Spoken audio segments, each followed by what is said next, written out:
Hi guys! Welcome back to another video. I am so happy to say that my Roblox group had just hit 1,000 members. Thank you all so much for joining, it all means so much to me. Now since it's October, the Halloween themed clothes are finally here.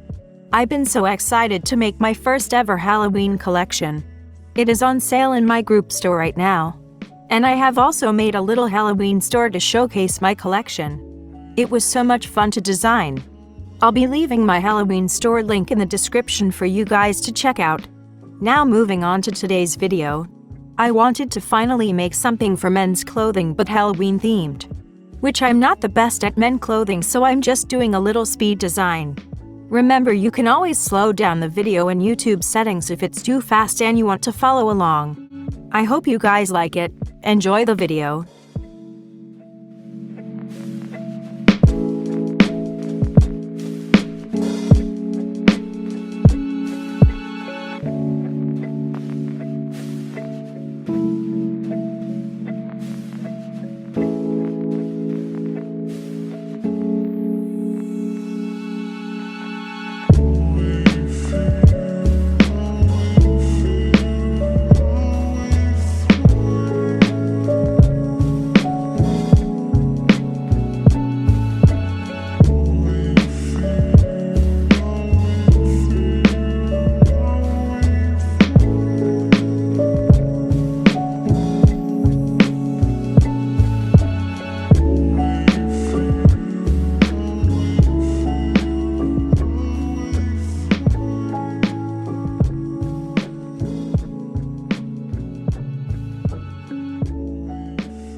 And there she was.